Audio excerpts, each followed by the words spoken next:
Welcome to Calm Your Caveman, a podcast where we study the tools for anxiety mastery. I'm your host, Dr. Adriana Jarvis Twitchell, a specialist in anxiety mastery strategies.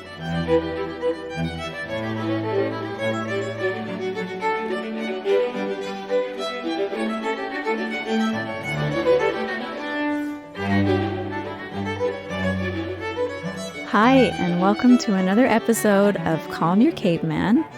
Last week we were talking about anxiety master key concepts, part 3. Today we're actually going to get into foundational strategies for your anxiety management. But just to review a little bit, last time we talked about the process model, which gives you an overview of your emotion generation process, how it happens, and these 4 different points in that generation process where you can interfere if you want to regulate your emotions. You can interfere at the level of the situation. You can interfere in your attention. You can interfere in your appraisal, and you can interfere in your emotional response. And interfering at any one of these 4 points will influence the cycle from there on out. And so we talked about how there are these 4 different families of regulation strategies. There is the family of situation selection and modification. There is the family of attentional deployment strategies that influence how you use your attention in the situation. There is the family of reappraisal strategies that work directly on your appraisal. And there is the family of response modification strategies. So we have these 4 different families of strategies, and it's helpful to organize them into these 4 families and understand where exactly they interfere in this emotion generation process. But that still leaves us with the question, when we actually are getting into emotion regulation, how are we going to choose which strategies to use? We've got all these different families. How do we know which family of strategies, which category of strategies is going to be best fitted for the situation that we're in? And so today we're going to talk about foundational strategies that can help you with 2 different things. They'll help you to know which family of strategies to choose. They'll help orient all of your strategy selection. And they will also help reduce your anxiety on a general level, on a general scale in your life overall. And that's why I call them foundational strategies, because they need to come first. They're going to change everything that comes after. Choosing which strategies are best in a particular situation will really depend on the details of the person and the situation and the goals that that person has in the situation. And there are kind of 2 different parts of choosing. The first is perceiving what your options are, looking inside your toolbox and seeing what tools there are in there. And the second is evaluating which of those tools is going to be best for this particular situation. And the way that you evaluate that is kind of based on 2 different things. It's based on what is important to me in this situation, or in other words, what my goals are. And the other is, what is my context? What are my limitations within this context? Because not every single tool can be used in every situation. There are some situations where the context limits the tools that we can use. So we have to be aware of these 2 things. What is important to me, or what are my goals, and what is my context? What are the limitations and the possibilities that my context allows? And so these 2 foundational strategies, one relates to figuring out what's important to me. And I call that find your why. And the other is learning to choose within your contextual limitations, and I call that know your context. So the 2 foundational strategies that help us, that guide us to know how to proceed in all strategy selection from that point are find your why and know your context. And today we are going to talk about find your why. This is a foundational strategy because it will help you to reduce anxiety levels in your life in a general way, across the board, Now, what do I mean by finding your why? I borrowed this terminology from Susan David, a psychologist that wrote a book called Emotional Agility, which I recommend. It's a good book. She talks about walking your why.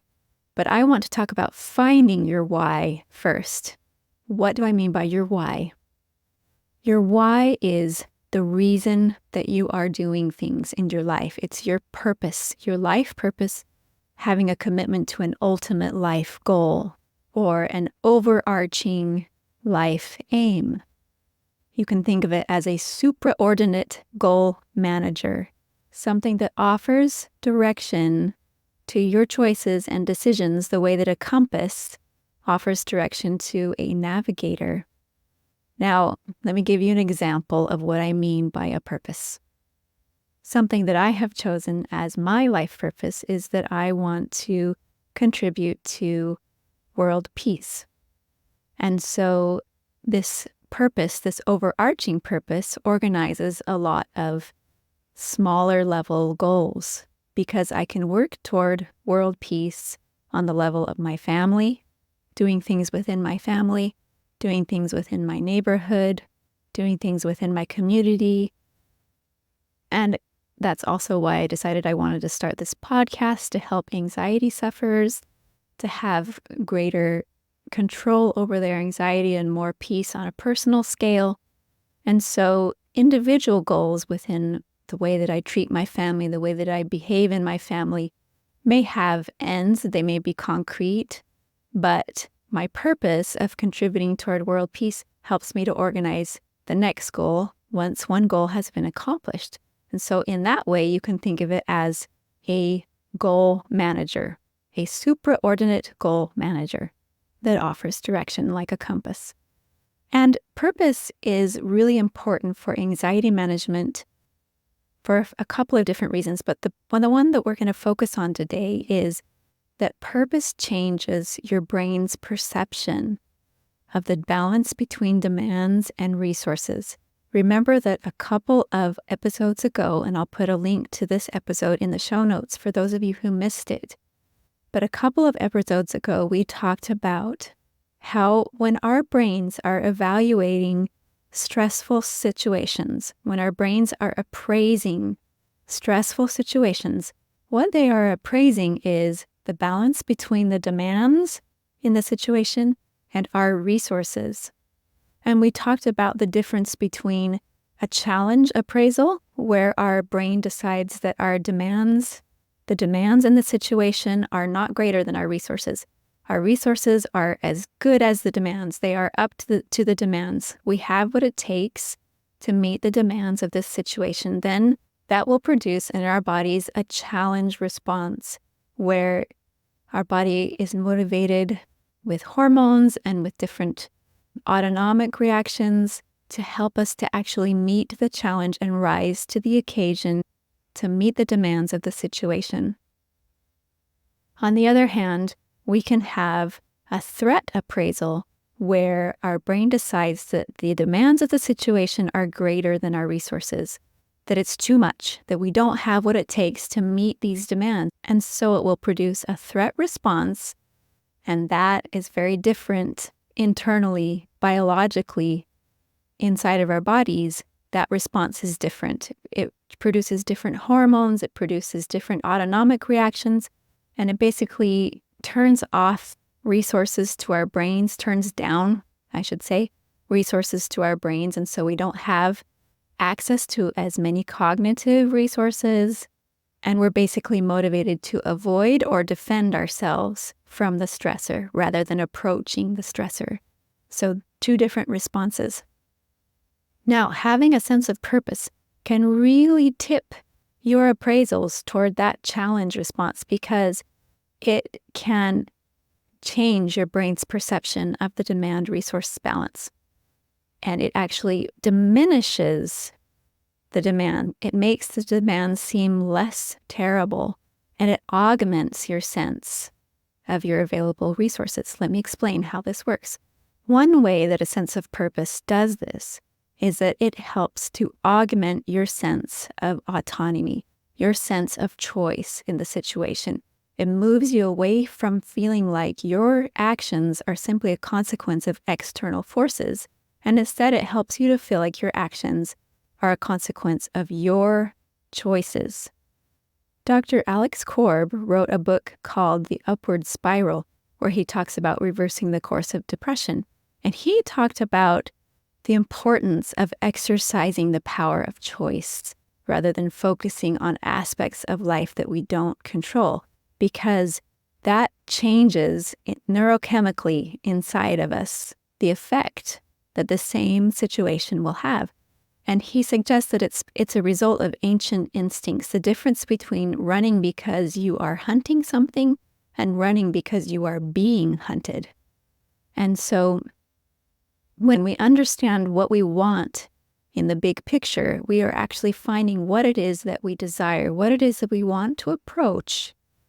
And instead of seeing everything in our lives as a result of just obligation, of outside forces forcing us, controlling us, and finding that sense of purpose helps us shift from that sense that circumstances are controlling you to toward being sensitive to ways that you have control in your circumstances.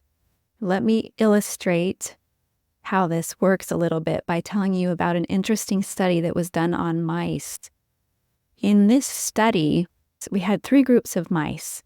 All 3 groups of mice were going to basically be subjected to some kind of brain damage, forced brain damage. But before the brain damage, these 3 different groups of mice were going to be treated differently. The first group of mice was going to be in a cage where there's no treadmill, so they were just going to be sedentary. The second and third groups of mice were going to exercise before they had this forced brain damage. But the second group of mice was going to be forced to run on treadmills. The third group of mice was going to be able to run on treadmills when they wanted to, so it was voluntary. So the 3 groups were sedentary mice, forced running, and voluntary running. And then they studied how these 3 groups of mice, how they fared after this sort of enforced brain damage that they went through. And to their surprise, they found that the mice who were forced to run on a treadmill, that this induced a stress response in the mice, which led to increased anxiety. They could track this through these different tests, like the open field test, and they could see different behaviors which indicated increased anxiety. And they also had increased levels of stress hormones in their blood and in their brain. And what happened when these 3 groups were subjected to their brain damage was that those who were forced to run on treadmills had more brain damage. They showed higher levels of stress hormones in their blood, and this led to more neuronal damage. Those who had the voluntary running did not have this problem, and those who were sedentary did not have this problem. Now, this is really interesting because other studies had shown that exercise was protective against increased damage after these particular procedures. But in this case, where the exercise was forced, the stress response that was induced from forcing the mice to run created a lot of problems that exceeded the benefits of their exercise. And so this is an illustration of how being forced, that feeling of being hunted, of being the victim, of having your choices controlled by outside forces, can induce this stress response in the brain, which leads to greater anxiety, which then can have health outcomes. So this study is interesting because it shows the difference between, for mice anyway, when they have choice and when they don't have choice. That exercise is beneficial, but when we don't have choice and it's forced, that actually the downsides, the bad effects of that forcing outweigh the benefits of the exercise because the stress response is so strong. The levels of stress hormones and the increased anxiety that are experienced as a result of feeling forced And so that is one reason why increasing your sense of autonomy in your life can really be beneficial for your anxiety levels. Because if you feel like your choices are controlled by outside events that are beyond your control, then you're going to have that feeling of the hunted, of the victim, of the forced treadmill running mice. But if you feel like you have control over your choices, then you don't have that detrimental stress response.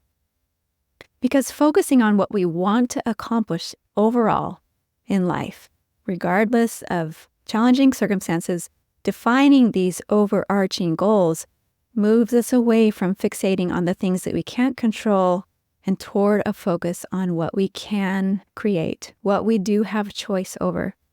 And so maybe because of the way that purpose shifts this focus from that makes people feel like instead of being hunted, that they are the hunter, that shifts from the victim to the agent. Maybe because of this, purpose has been associated in studies, it has been shown associated with lowered levels of perceived stress and also less anxiety in real-world situations that tend to stress others. So a sense of purpose lowering the overall amount of anxiety experienced and levels of perceived stress. So a sense of purpose can also, this is another interesting effect of a sense of purpose, it can motivate people to persist rather than quit in the face of difficulties. What does this indicate? It indicates that it makes those demands seem less terrible. It makes people feel like their resources are on par with the demands because it makes them persist. It makes them keep going. It makes them feel like they can approach this stressor because it influences the appraisals. It alters their perception of the situation as being more actionable, something that we can change, something that we can influence, even when those actions are going to require a lot of effort. And this was shown in an interesting way in a study by Burrow et al., and I'll put a link to this paper in the show notes if you're interested, but where they studied subjects and they gave them a hill to look at, and the subjects had to estimate how steep this hill was. But there were two different groups of subjects. One group of subjects was given a clear purpose and meaning for why they needed to go up this hill. And the other group of people did not have any particular purpose for going up this hill. And what they found was that the group of people that had a clear purpose and meaning for ascending the hill, they actually estimated that the hill was less steep than the other group of people who didn't have a purpose, and the hill to them looked steeper. So it actually changed the way that the people perceived the steepness of the hill. For those who had a sense of why it was important for them to go up this hill, the hill didn't look quite as steep and as daunting. But for those who didn't feel that there was any particular compelling reason to go up the hill looked a lot more steep. So this is an illustration of how purpose can change our perception of the demands in a situation. Another thing that a sense of purpose can give is it can foster this perception that you can find multiple ways to deal with an obstacle. It helps you to see that you have many different resources for approaching this obstacle. Not just one way, but many different ways that you can solve this problem. It helps you to seek alternative means and to maintain focus on that goal in spite of changing environmental conditions. So it really generates those approach-motivated behaviors where you want to approach the challenge because you feel like you can do this and there are many ways to solve and approach this problem. And this is important because if you think about it, there's not really any way to avoid stress entirely in our lives unless you're dead. If you're dead, then you don't have any more stressors. But as long as we're alive, there are going to be some stressors in our lives. And so it's important to be able to optimize our stress responses. If we're always trying to avoid or minimize stress in our lives, then that can lead us to miss opportunities for performance and for growth. Viktor Frankl, who's someone that many people have heard of, he's a psychologist that was in a concentration camp in World War II, and he wrote a book called Man's Search for Meaning. And he talked about the importance of finding meaning and purpose in your life. And this is what he said about it. He said, "There's nothing in the world that would so effectively help one to survive even the worst conditions as the knowledge that there is meaning in one's life." And then he quoted Nietzsche, who said, "He who has a why to live for can bear almost any how." So a sense of purpose can really turn those potentially threatening aspects of your experience into an opportunity, into a challenge in which you can engage to fulfill your overall life aims. It really optimizes that stress response and gives you the sense that you can do this. Psychologists have talked about many different ways that you can cultivate a sense of purpose in your life. It can be difficult when you really sit down to figure it out, to answer that question. What is it that is most important to me in my life? What is it that I want to do with my life? What do I want my life to be about? What is the meaning that I want my life to have? That can be a tricky question to answer if you just try to approach it in that way. But different psychologists have suggested various exercises and questions that you can engage in that can help you to identify and develop your own sense of purpose. And I'm going to read through a list of these. There will also be a PDF of these different questions and exercises in the show notes on my website for this episode, so that if you miss some and you want to go back and review them, you can look at them there. But I'm just going to read them to you, and I want you to let them kind of wash over you. Listen to the questions. And there will be one or two maybe that really stick out to you and invite you to think about them some more. Not all of the questions will really feel fertile to you, will really feel like you have a lot of answers for them, but there might be a couple of questions or a handful of questions that you feel like you could really explore. So I just want you to listen to the list, and then when a particular question or exercise really seems to light up and call to you as having a lot of personal answers, then I would suggest that you take that question or exercise and you journal about it. So let me read these questions now. The first several questions come from Susan David's book, Emotional Agility. So these are the questions that she suggests. Deep down, what matters most to me? What relationships do I want to build? What do I want my life to be about? What kinds of situations make me feel most vital? If a miracle occurred and all the anxiety and stress in my life were suddenly gone, what would my life look like, and what new things would I pursue? Another question, as I look back on today, what did I do that was actually worth my time? And last one, if this were my last day on earth, how would I act to make it a great final day? So those are a group of questions from Susan David. The next exercise is one from Viktor Frankl. He proposes an exercise of imagining that you've already lived your life once. And the first time you lived it, you made a whole bunch of mistakes.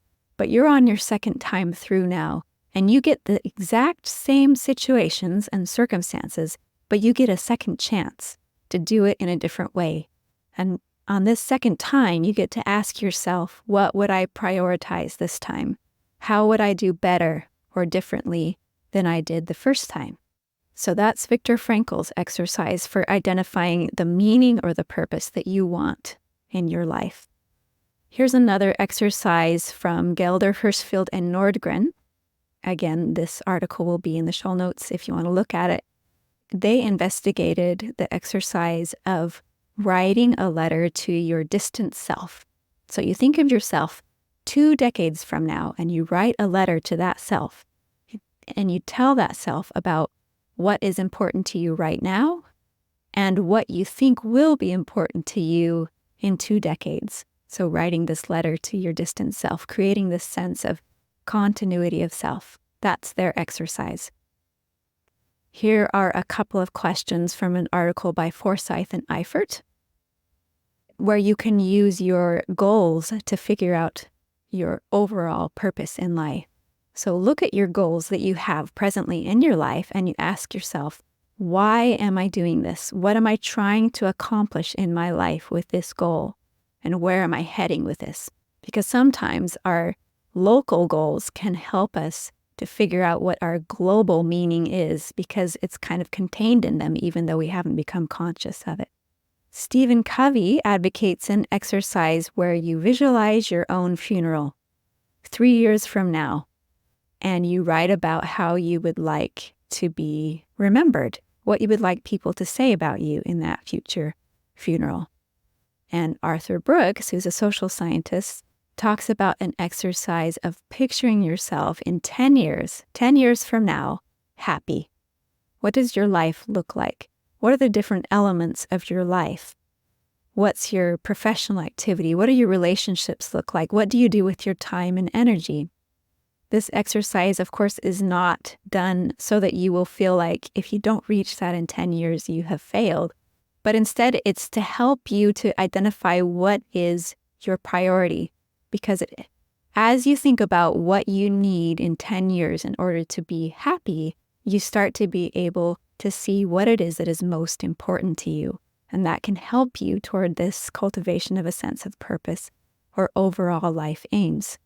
And a last one, which I've used with my own coaching clients, which is kind of a hybrid of several of these, entails picturing yourself in 10 or 20 years and looking back on your present circumstances right now and asking yourself, how will I want myself to have behaved during this particular circumstance right now? This exercise can kind of give you that long-term view of what it is that's really important to you in the long term. What we're trying to locate through these exercises are your most enduring concerns. We all have goals and needs and desires and concerns that are happening all the time, but some of them are very short term. They might have to do with simply what you're going to eat today and what you might wear. But there are concerns that are going to outlast all of those short-term concerns, and these are your most enduring concerns. And so these exercises are calculated to help you to be able to identify what is most important to you. So just to go over again, why is it so important that you figure out what your purpose and your meaning and your overarching life aim is? Well, it's because it will increase your sense of autonomy. It will shift your mindset from feeling like you are hunted to feeling like you are the hunter. You will not feel like the victim anymore. You will feel like the agent. And that really reduces stress and anxiety when you feel like you have choice in your life. That instead of concentrating on what you can't control, you're concentrating on those aspects of your life over which you do have agency. Another way that it helps you is that it changes your perception of the demands in your life, and it makes them seem less terrible. It makes them seem more approachable. It makes them seem less bad, less overwhelming. And it also fosters a perception that there's multiple ways that you can deal with any problem. There's more than one way to solve the problem, and it helps you to maintain your focus on your goals despite changing conditions. And just returning to that quote by Nietzsche, he who has a why to live for can bear almost any how. So that's our introduction to why finding your why is a foundational strategy that will reduce your anxiety levels generally in your life and make your brain perceive your own resources in a different way and the demands that you face in your life in a different way. And it will make that balance between demands and resources more tipped toward, I've got what it takes. It will help you to feel like I can handle what is going on in my life. I can handle whatever comes. I've got the resources to meet the demands. So that is a foundational, powerful strategy for you to use in a general scale in your anxiety management. And next week, we'll talk about how finding a sense of purpose actually helps you helps guide you in your selection of which strategies to use when you want to regulate an emotion. So we'll continue our discussion of finding your why next week and how that helps us to select strategies. But that's it for today. Thanks for joining me. See you next week. Thanks for joining me today. If you feel like you'd benefit from individual anxiety coaching, you can look me up on my website, calmyourcaveman.com. If you'd like to support this podcast, you can do that by subscribing to Calm Your Caveman on YouTube and also on your favorite podcast platform. And if you want to help other people find this podcast, leaving a good review on Apple Podcasts or Spotify really helps. Thanks, and see you next time.